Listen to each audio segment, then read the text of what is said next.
Hi, and welcome to BONITA'S Kitchen, and thank you for joining us. Well, today I'm excited to bring to you a recipe that was asked for us to do by a viewer, and they're called Nanaimo Bars. If this interests you and you like to know how to make them, stick around and let's get started. Always an open door. Bonita's Kitchen to yours. Bonita's Kitchen. To yours. And now before I get started, I'm going to be putting on the apron, and this one's adjustable. You can see it goes different sizes. That our son Stephen from Walnut Gear custom made for Bonita's Kitchen, and you just tie the string around your waist, around your back, whichever way it fits. I do have a pocket to put anything that you want in it. Sometimes you want to put your recipe or a pencil and such. I know the thing about it too, Bonita. What's that? It's adjustable. The waistband is adjustable for all sizes. And the neck is adjustable because it goes up and down. Yeah. And he'll share that one on his link. But this right now, we'll get to those Nanaimo bars. They are delicious. So what we'll do now is start with the crust of this delicious dessert, our Nanaimo bars. We got a quarter of a teaspoonful of sea salt put into 1/3 of a cup of unsweetened butter. Now, what we're going to do next is over into the bowl is 1 cup of graham cracker crumbs, and then we got 1 cup of unsweetened coconut. Toss that together. So we got 1/4 cup of sugar. I'm using a white sugar, but you can use a sugar of choice. I always say substitute even if it's not the original recipe. No worries, that's not gonna hurt anything. And this here is a 1/4 cup of cocoa powder, and of course cocoa powder is unsweetened. You toss that in. And 1/2 cup of finely chopped walnuts, and you can substitute these nuts for whatever one that you enjoy eating. I'm going to keep just a few for the top. Now, traditionally they're not made with putting anything on the top of it, but I'm going to do 1/2 with walnuts and 1/2 just plain. So toss that through. Also going to toss in 1/2 teaspoonful of vanilla, and if you enjoy using a vanilla bean, that's fine too. I know we got a few of our viewers there that enjoys that, so you can substitute that for the vanilla bean. 1 large egg, and you notice there that I just took a bit of a shell out of the egg there that went in, and shell on shell, Raymond? So you just Old trick of the trade. Yeah, you just put that there so that you can take it out. So I'm going to toss this egg now in with the butter, and it's melted butter, room temperature, and then we'll toss it into our mixture. So now we're going to mix that in through there to get it all combined. And while I'm doing that, I'm just going to shout out that my understanding that these Nanaimo bars were originated in Nanaimo, BC, Canada. And a beautiful place to visit and Oh go. my gosh, yes, going across on the ferry and such. Yeah. We've done that a few times. Our son Stephen went to university there quite a few years ago, and so we enjoyed visiting there. But now, back to these Nanaimo bars. When I was a young girl and worked in a bakery in my community in Upper Island Cove, we used to make these Nanaimo bars, and that was back, I think, in 85, maybe 82, something like that. Yeah. Way back. We'll talk more about that, but that's all you need to do with that. Now I'll show you what the next step is. So I got my pan pulled in here, and this one is 8 by 11, but preferably use a square pan, 8 by 8, or you can do a 9 by 9. But I don't have a square pan now, only a silicone one, I guess it got misplaced on moving. So now I know I got to invest in one of them, but it just means that my crust is going to be just a little smaller than the normal crust would be. Not much more, because it's only a little bit bigger. Not much. They're still going to taste just They're going to taste amazing, Raymond, you know they are. And for those of you out there that is allergic to coconut, absolutely, you could leave the coconut out if you can't have it.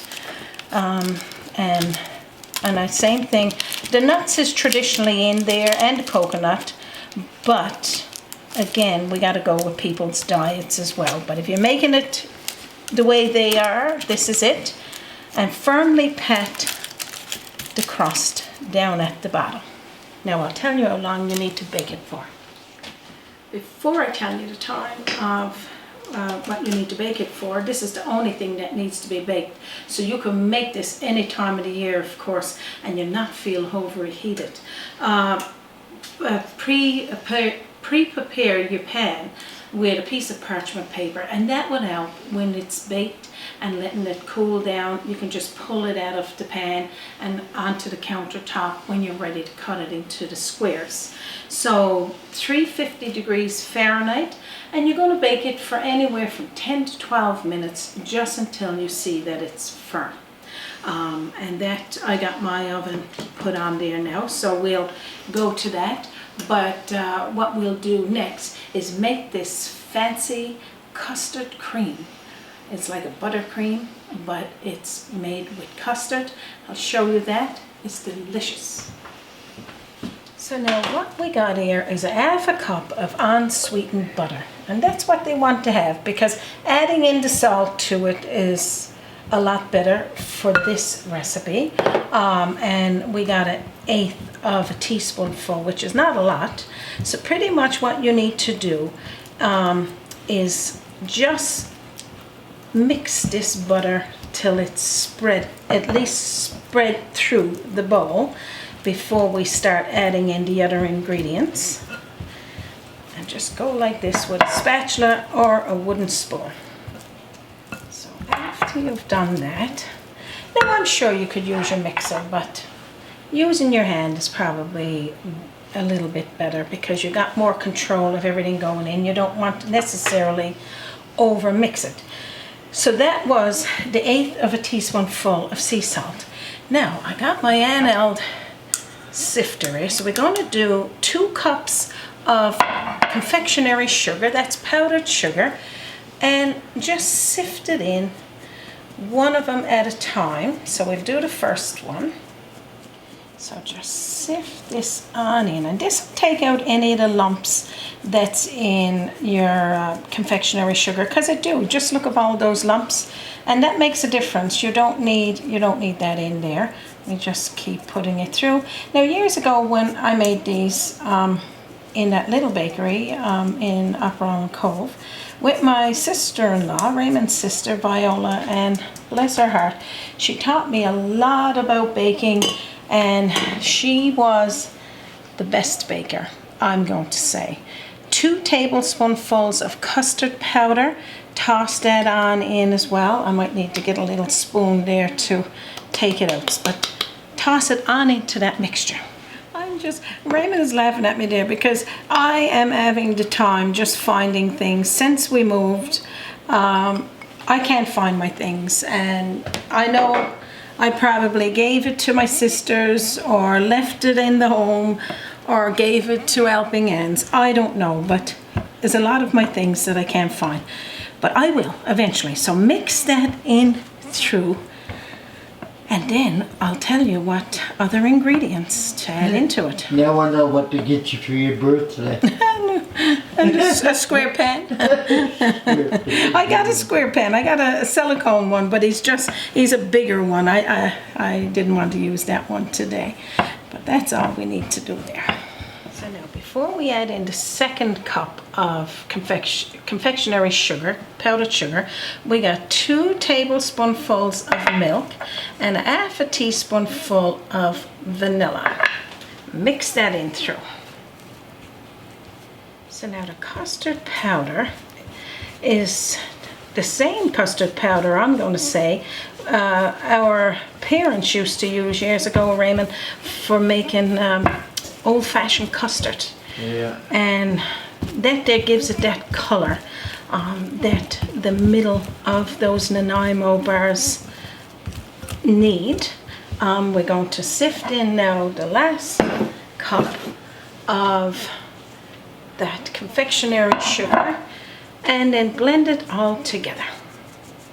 So just finish sifting that on in there. Again, like you said, that's optional, but I just find that the confectionery sugar has just got lots of lumps from sitting around and probably getting damp a little bit and such.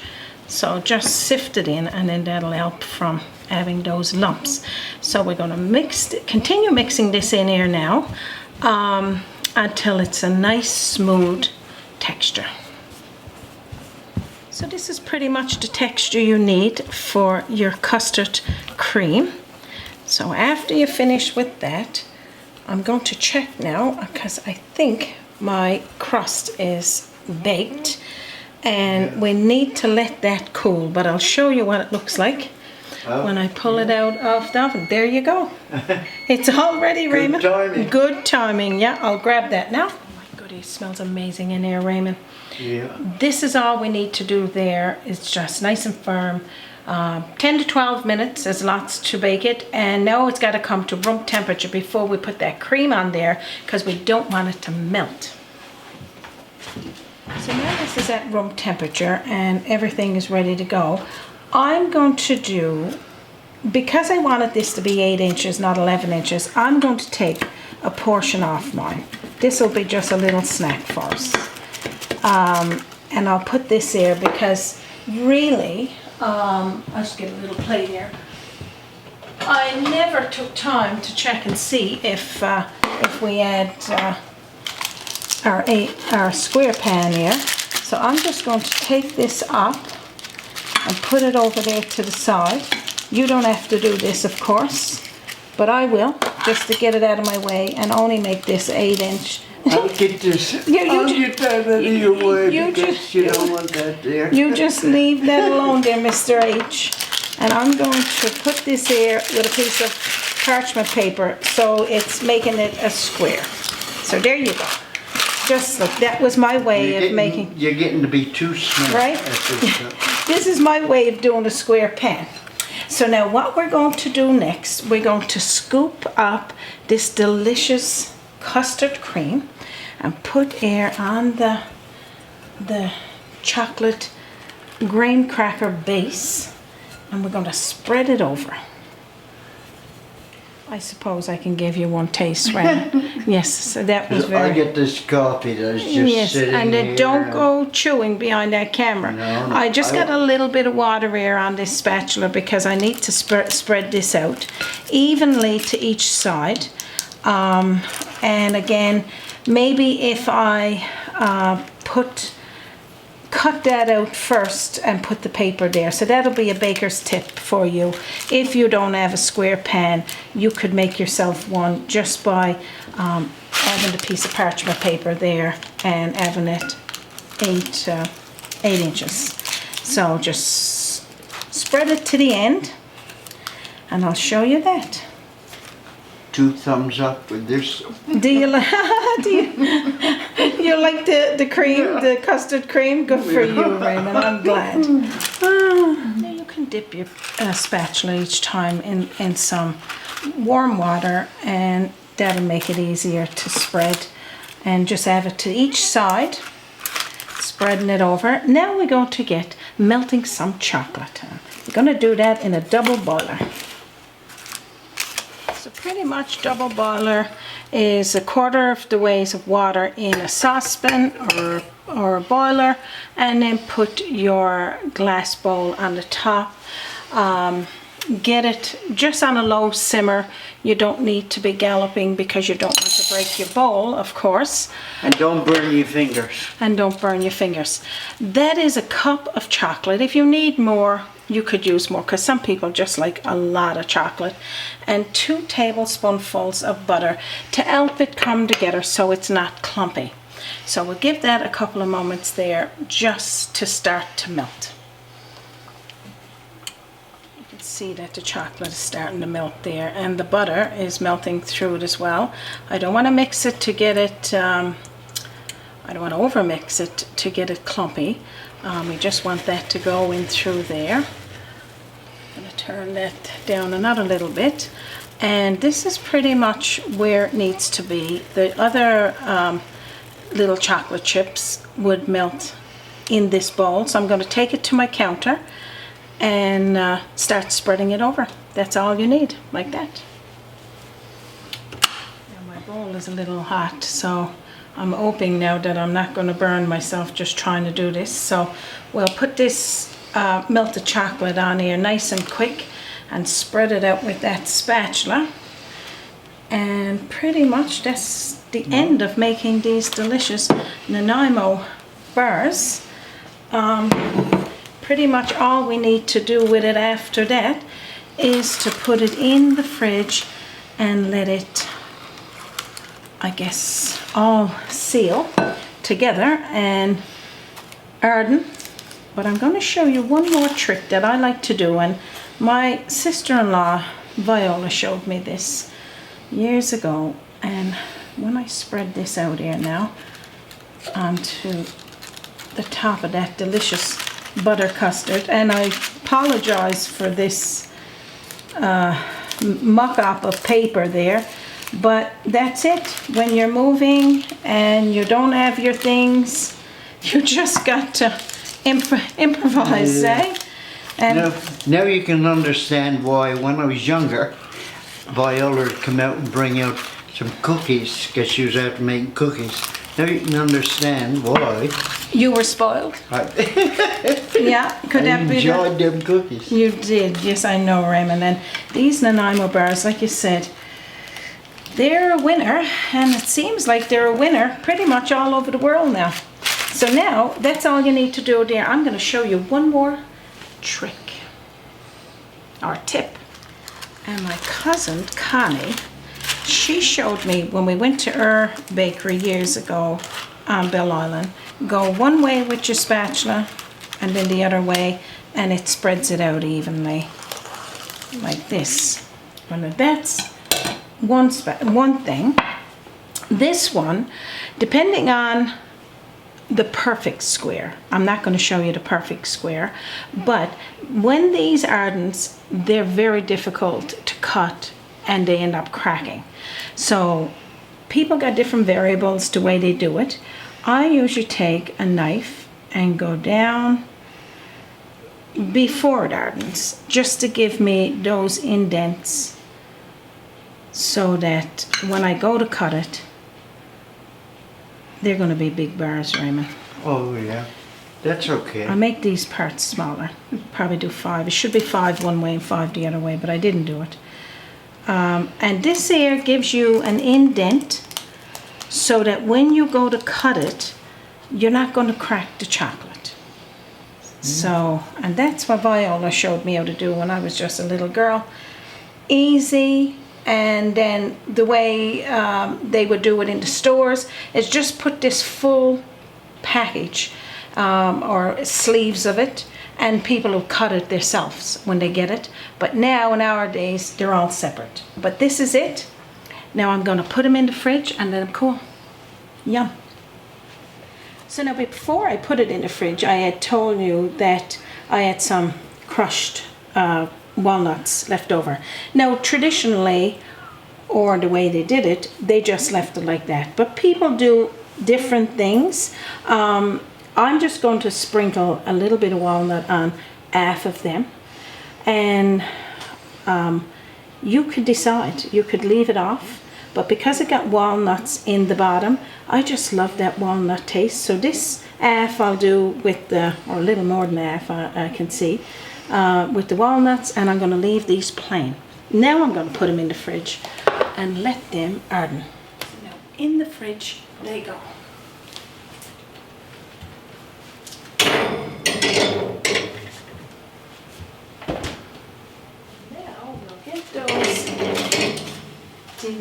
delicious Nanaimo bars and take them to my counter and let's cut into them.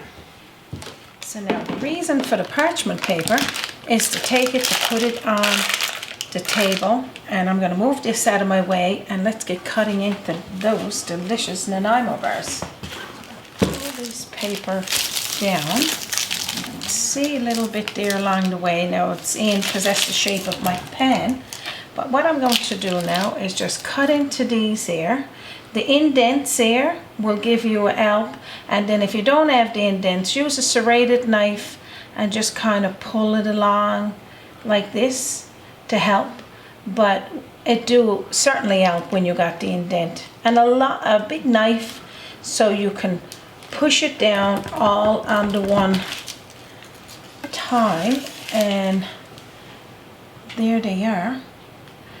Well, that's a full strip, but I'm going to cut into it, but that's what it pretty much looked like. You see that delicious custard. Now I'm going to continue cutting it.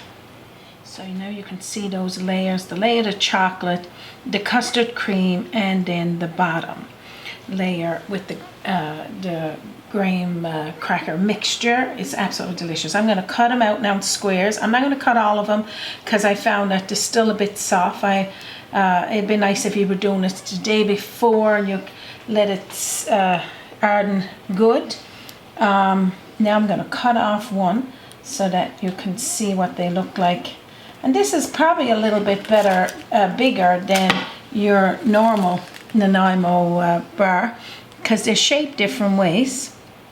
I'm going to put this one on my plate, and we'll have that one with a cup of tea. And let's cut a couple of more. For me to have a cup of tea. You'd have a cup of tea. Yes, I know, Raven. Now, I'm just going to slip the spatula in under there and take them out and put them over here on this tray. And of course, you make them the size that you want.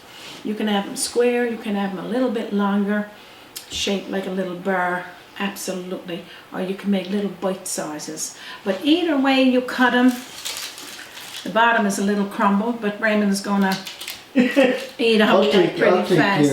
And like I said, this here, a nice tray of these delicious Nanaimo bars, and keep them in a locked container. A locked container with a big old boat lock on it. When I say a locked container, a container with a... me, I know. Keep it from Raymond. A container with a lid, and you can keep them in your fridge. I'll freeze them. And I freezes lots of our desserts because, again, keep them from Raymond. And it's absolutely wonderful. But this is it. Let them come to total cool before you cut it because you don't want it all breaking up. Putting that indent in the top really do help when cutting it. But if you don't, if you forgot to do that, just use a serrated knife to cut off the top. I'm going to have a little taste. And I can tell you what it tastes like, but you can only imagine that delicious custard on the inside.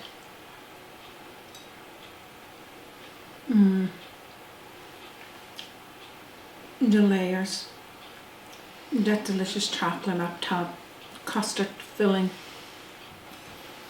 Drop the plate, delicious. Oh my gosh, I can't wait for you to make these. And any time of the year. It's perfect. Only the bottom needs to be baked. But we used to make these mostly at Christmas time. But summer works too. I can't wait for you to make them. Oh my gosh, that was so good. So I want to thank our viewers that requested us to make these Nanaimo bars. I hope it made it simple for you. There's a lot of variations of them, and of course, just reading up recently on how they, this one lady in BC, back in '87, I'm thinking she won a contest of having a different variation of these Nanaimo bars, and I won the contest. And 2 thumbs up for her, of course. But again, you can make little changes for your diet. But this is pretty much it. Give and take a teaspoonful of this or that. And again, keep them in your freezer and you can take them out as you need them. So this is it. It's as good as it gets. I think Raymond is going to have one of these Nanaimo bars here. Or two. Or two. He's going to love them. So now before we go, I want to again direct your attention to our custom made aprons that our son made, and we're going to share his link for walnut gear at the bottom of our screen. Raymond will share that with you, of course. And it again custom made to fit any size, female, male, and the neck goes up and down if you want to wear it a different way. So thank you, Stephen, for that. So that's it. We're not going to take any more of your time. We surely know it's precious. So on behalf of myself And me, of course. and from our kitchen to yours, thank you for joining us. And you have a Wonderful day. Toodaloo. And you enjoy your Nanaimo bar. Thank you. Oh my gosh. Too good to eat. Bonita's kitchen.